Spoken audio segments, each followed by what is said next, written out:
Hey all, it is Saturday morning here at OG Foundation in Elodium. I'm Sovereign Non-Velodium. I want to talk to you today about two subjects which I haven't covered in a while, but which are kind of ongoing themes on this channel. I've been very busy with building and all sorts of local things, and I haven't circled back on Bitcoin Cash and everything going on in Ukraine, the war, Russia, NATO, all that sort of stuff.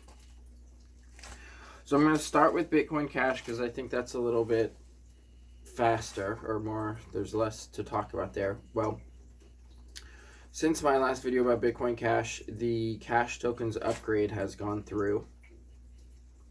So because this is a somewhat general audience, Bitcoin Cash is the continuation of the original Bitcoin, which is peer-to-peer cash, which is frictionless and permissionless, so that I can send my currency to anywhere in the world instantly without needing permission or an intermediary in order to do that.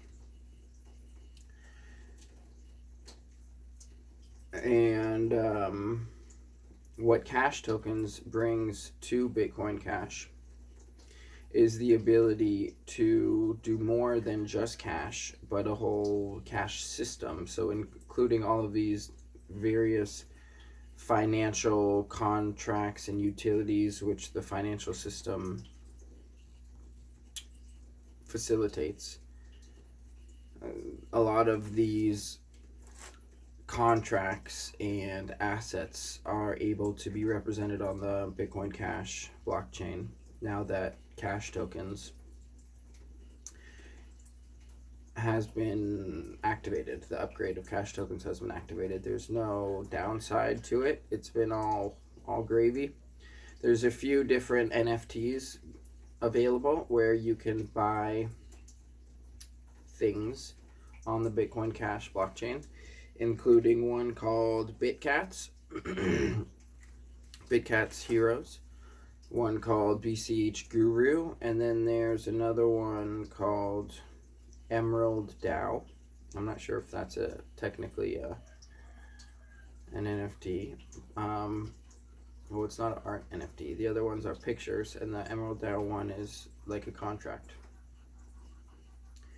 So that's all gone very well for Bitcoin Cash. Overall, so the utility has increased. That's good news. But the price hasn't really increased.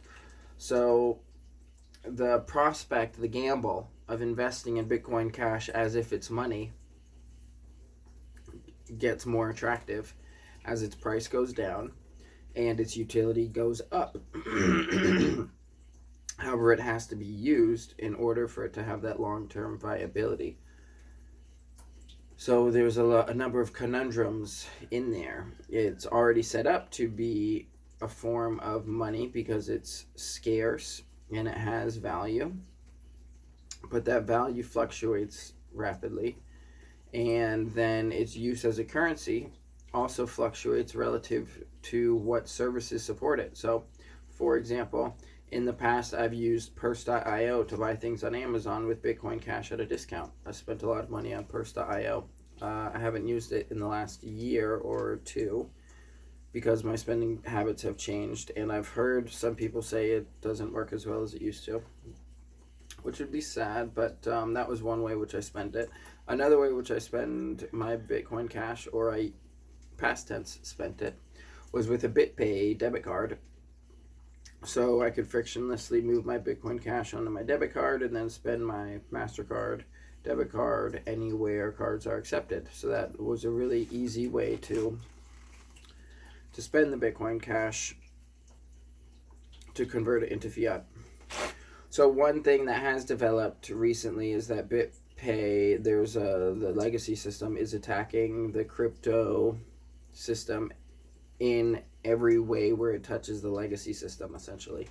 So the bank that BitPay was working with in order to offer that debit card basically got attacked or leveraged or just kind of forced to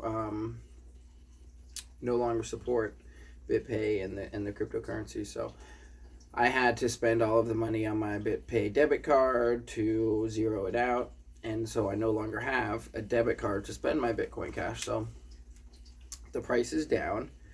I have less ability to spend it, and at this point, I'm not really buying more. I'm not spending it. I'm still holding the little bit I have as an investment, a speculative kind of investment gamble in the long term viability of Bitcoin Cash as money. And similarly, Allodium, the sovereign state and nation, has a reserve, and part of the assets in that reserve are Bitcoin Cash as well, and that's also for the long term event horizon. And I guess that's all that's going on with Bitcoin Cash. Because I've been so busy with the work around here, I haven't been able to keep up and follow the various Telegram groups really, but I am still intending to launch the Allodium appreciation tokens on the Bitcoin Cash blockchain, which the most recent message I got from the developer Matthew, who has the Mr. Zweets YouTube channel, I believe that's the name of it, and he's the one who developed the mobile cash token app that I had previewed previously, which I can actually use my mobile cash token wallet on the updated chain, because I created a wallet on the ChipNet test chain, and there's not an ability to delete wallet in there, so there's some issues with that, some slight troubleshooting in order to make it useful now that Cash Tokens is live, as opposed to just a test net. But I got a recent update from him that was communicating to me about a tool in order to the BCMR registry tool in order to create tokens and have the name, the decimal, and the icon on the token, which I require all three in order to launch the Allodium appreciation tokens, so that there will be it'll be registered as the appreciation tokens. It'll have the logo of Allodium, and yeah, so that's on the agenda to do. I just haven't done it yet. And I think that's everything. So what about drama in relation to Bitcoin Cash? Well, because I haven't really been following it, I'm not really aware of any real significant drama going on in Bitcoin Cash currently, which could be a positive thing.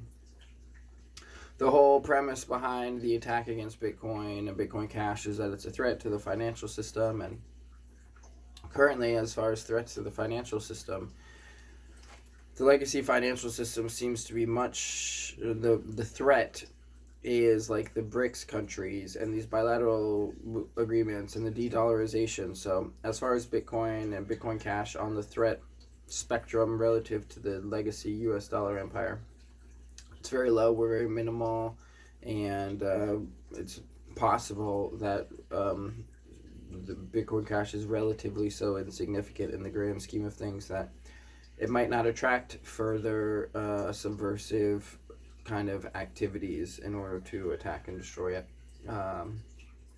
So there's that phrase. It's like, all right, it might be attributed to Gandhi or Code or whatever. It's like, first they ignore you, then they ridicule you, then they fight you, and then you win.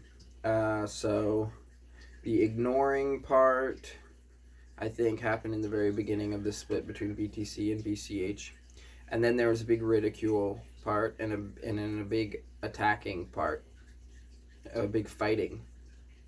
And I think at this point we're basically at the stage where we win, where Bitcoin Cash wins, because it's no longer really getting fought by anyone, and yet it is there, and it's still as rare as it's ever been. It's rarer than it's ever been, and it still performs its function. So I think there's actually a lot of bullish signs for Bitcoin Cash, even though currently it's very bearish, and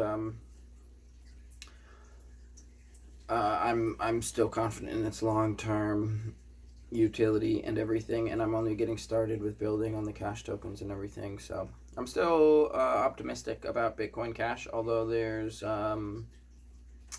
not much to be optimistic about regarding the current price action. But anyways, that's that for Bitcoin Cash. Overall, I would say that it's going slow and steady, like a turtle in the race. Okay, so now for the second subject is the Russia-Ukraine war, Russia-NATO war, World War III, World War Z. And the general update I never really know exactly what I want to say, but the general update basically is that it's a slaughtatorium, like I originally said. Like I originally said, the whole purpose before the war started or even looked like it was getting initiated, I knew inherently that the U.S. would have to create a war against Russia in order to defend the dollar empire. So that's the underlying purpose. Like people are wondering about the strategy, like why is this stuff happening? It's entirely about the U.S. dollar dominance. And so by attacking Russia, it continues the hegemony of the dollar. So there's a lot of blowback, which are things you can point to be like, well, it's actually hastening the demise of the dollar. But the dollar was already having a demise, and that trend already existed. So the idea for the US dollar empire is to utilize their greatest asset, which is their force, the military. Because the military and the financial system, so they're using their financial system and the military to attack their greatest enemies, which in anything where you're in a strategical theater where you're looking for unipolar dominance, the strategy is always to attack the biggest threat to that hegemony. So currently that's Russia, and as I've said previously, that China would become the next target to that, and that's what the current strategy seems to be. It's about getting Europe to fight with Russia. The U.S. sells the arms, and the U.S. does everything possible to not directly engage with Russia. And then once they've got that fully engaged, where neither party can disengage, and they're just kind of stuck in a destructive cycle between Europe and Russia, then the U.S. can pivot to China and create a similar scenario where the U.S. vassals in the Pacific engage in war against China on some battlefield, which they seem to think is going to be Taiwan. But realistically, they're not going to achieve these ends, even though they think, and maybe realistically, this is what needs to happen to defend the dollar. They're not existing in a vacuum. There's other parties that are, certainly the Chinese don't want to engage in a war with the U.S., and so they're taking the necessary actions in order to dispel that potential, which can seem like potentially olive branches, but ultimately from the U.S. empire perspective, the Chinese they've gone on a divergent trajectory as far as supporting the U.S. dollar hegemony, as have the Saudis. So that hegemony is not going to continue. Whether or not the current administrators realize this, whether it's their intent, I think it's the backers of the current administration's intent, the globalists, to create this outcome. And the current administration is basically oblivious to what is going on. They're just happy to be the puppet in that position. They're not making decisions, substantive decisions. They're just the PR managers, the Biden and the other faces that you see. Then the people around them are the ones executing the orders from the ones that you don't see, in order to achieve this globalist agenda, wherein the United States is brought down so that the next system of central banker control relative to the globalist system, can be instituted. And that's the agenda, that's what's going on, but it's not everyone is in agreement with that. There's certain parties who want that, And there are certain other parties which it seems the biggest resistance to that is the nationalist parties, not just in the U.S. but everywhere where they value their own culture, they value their own national identity. Such things are obstacles for the globalists who want a global culture, and for some reason, it this global order requires a monoculture, which doesn't really make sense, because ideally you could have harmony throughout the globe with a diversity of cultures. I mean, that's what a healthy, ideal solution would be. Anyways, back to the specifics of the conflict. Like, currently, Ukraine is doing what they call their counteroffensive. They've been advertising it for a long time, the spring counteroffensive, and they're basically getting wrecked by the Russians. But the Russians are taking losses, so the Western masters are happy because they don't give a shit about Ukrainian people. They wouldn't care if they had to push a button and it said exterminate all Ukrainian people, so long as 5% of those deaths are Russian deaths, and Russia has to spend money on their capital, spend resources for weapons. The imperialists will push that button like a piano keyboard, where every key is that button: kill, kill, kill, just to weaken the enemy. Because they couldn't care less about Ukraine. Ukraine matters zero, other than its ability to attrit Russia. And so Russia's whole strategy is that they've ramped up their military-industrial complex. They're producing weapons. They're getting their culture into a warfare mentality, and they're mobilizing the entire state over time for war, because they've had experience in what it means to be in a total war in multiple European invasions, which they call the Napoleonic Wars or the World Wars. The Russians are what's the phrase? They are no stranger to this necessity. The U.S. has basically only mobilized for total war once, which would have been in World War II. And we're not doing that now. So, I mean, they're setting it up for failure. They instigate a war with Russia. Russia ramps up to be this, like, super powerful, scary bear. And meanwhile, there's not a similar thing happening in the U.S. There's somewhat similar things happening in the neighboring, like maybe in Poland, but they're just getting ready to enter into the slaughtatorium arena. They're not actually, the agenda from the globalist perspective isn't for the U.S. to win. It's basically for everyone to lose, but them to win. So if everyone's fighting amongst each other and they can finance the debt, they're winning. And this is why all of these wars happen. That's why there's these instigatory events and escalatory, maybe either both. And yeah, so that, I don't know, I guess that's about all there is. It's ongoing escalations. It's currently on the trajectory towards world war.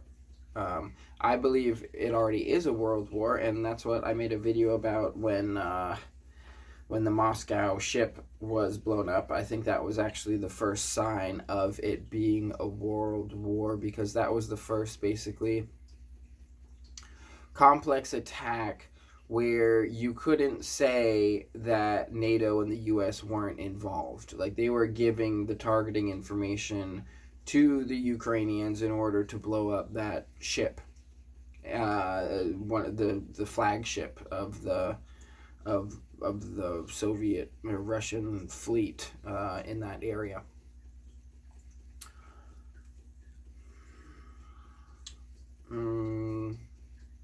So, will there be an off-ramp?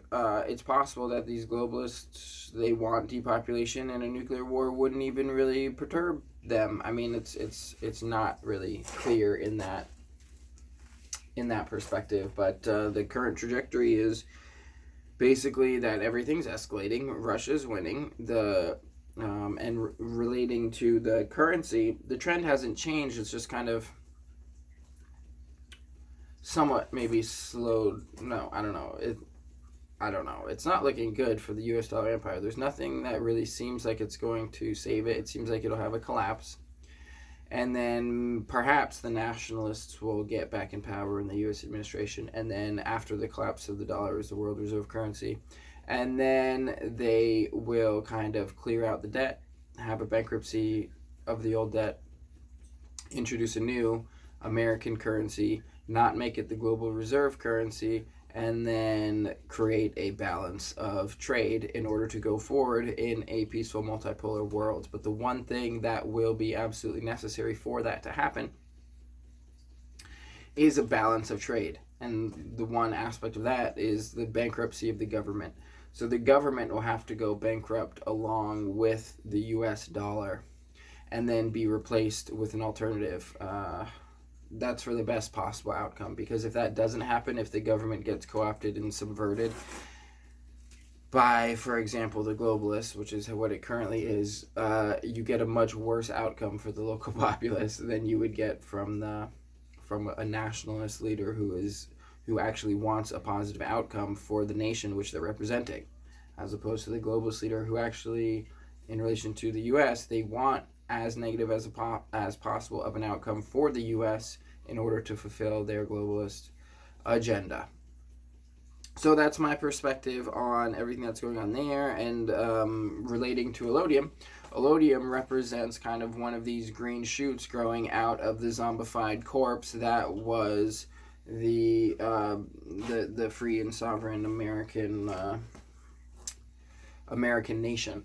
And that is the fundamental ideology of America, as far as it being a revolution, going even all the way back to you could even point to Cortez, who he had his own personal revolution against the Spanish crown and defied their orders to remove him from his position, and instead took an independent trajectory, and was probably the most successful conqueror in human history, perhaps,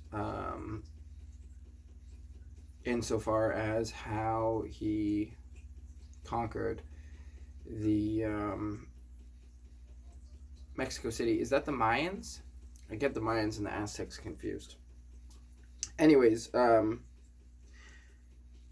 so what I was just trying to say is allodium represents one of these examples of like a green shoot of a state which is in the interest of the people that comprise it. And you'll see probably a lot of these as there's a collapse of the failing federal zombie matrix system. What will stand in its stead, what will fill the vacuum, is the organizations that are integral, that have the ability to provide for people's needs, which for the most part will be states, and most of them will be conservative states. So I do think that we'll end up seeing the breaking up of the United States. You'll have the Western states and the ones with a lot of urban populace controlled by the globalists, and you'll have a nationalist uprising, basically, in order to, and in a somewhat decentralized way, because it would be a variety of independent states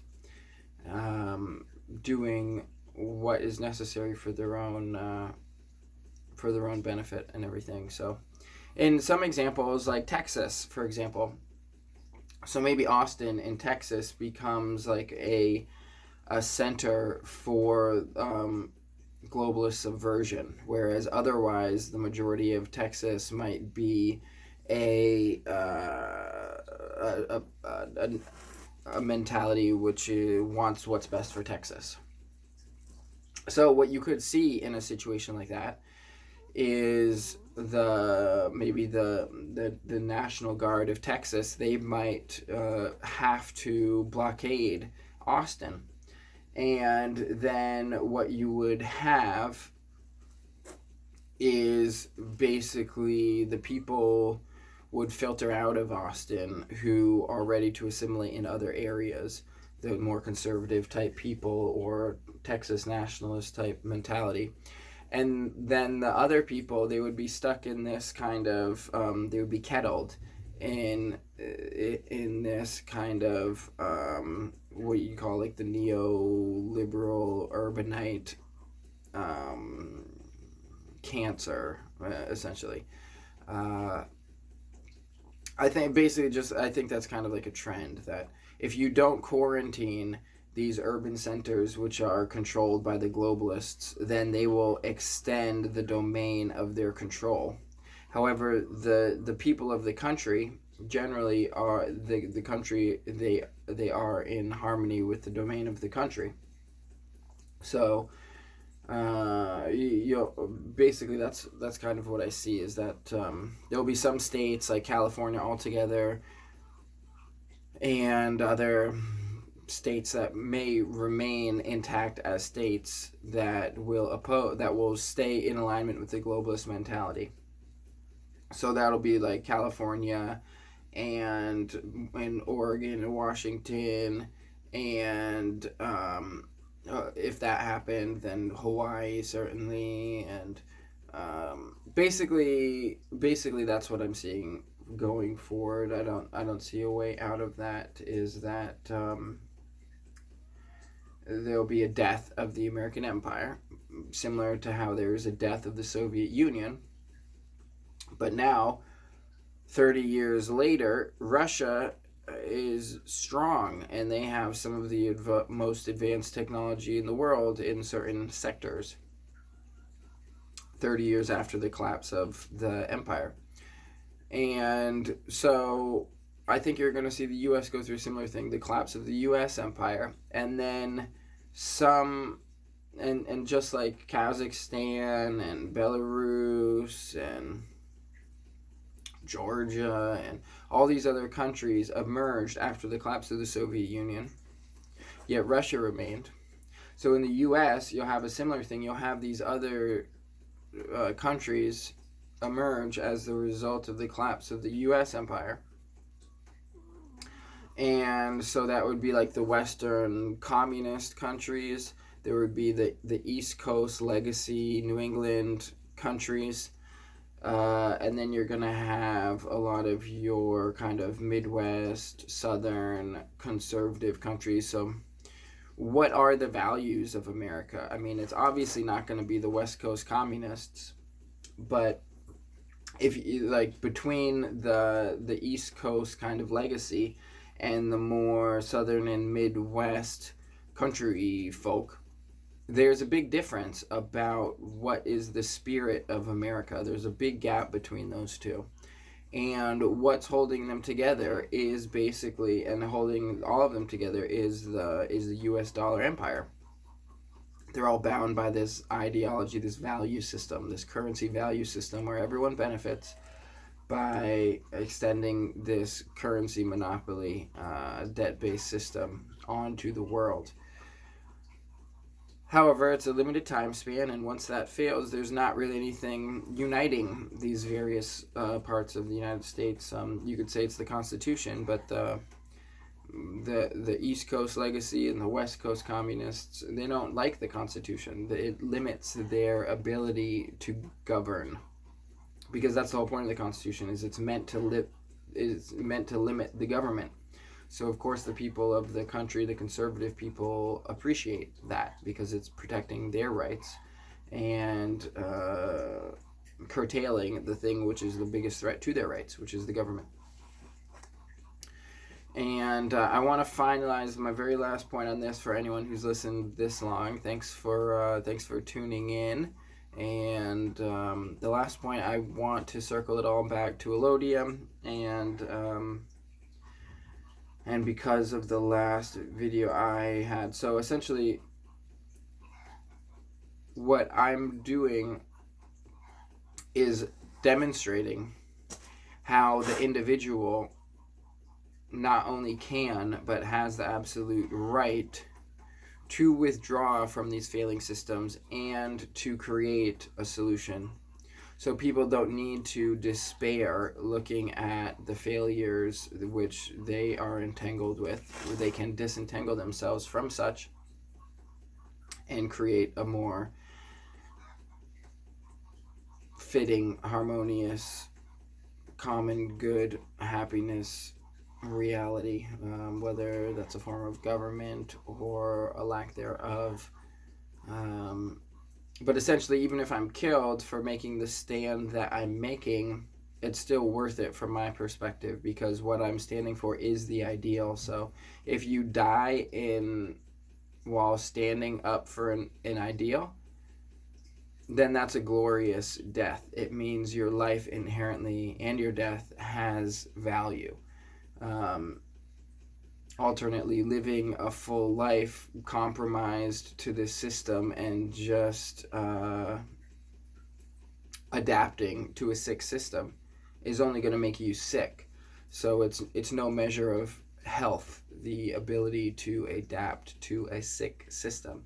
And in an empire of lies, truth is treason, and therefore the truth seekers, truth speakers of America will seem like liars and traitors, and that's what the system is doing. And it's attacking the truth speakers. But there are lots of us, and the thing is that once people hear the truth and they get the truth, it's like the cat getting out of the bag. Like, once you get the truth, it's a lot easier to fill a person full of lies who doesn't have any truth than someone who has the truth, and you try to give them some lies, and they contrast with that with the truth, and the lies can't continue to exist. But lacking the truth, a lot of lies can exist. But once you get the truth and it dispels the lies, then immunity is gained. So the reality of the way that we even think about health and immunity is largely a psyop, and it's the reality of the situation is a lot closer to the interpersonal reality which we can observe than it is to the microscopic theoretical reality which we are told is the cause for our ailments and dis-ease. I think I'm going to leave it there. There's nothing else that feels like it needs to get out of my head, off of my tongue.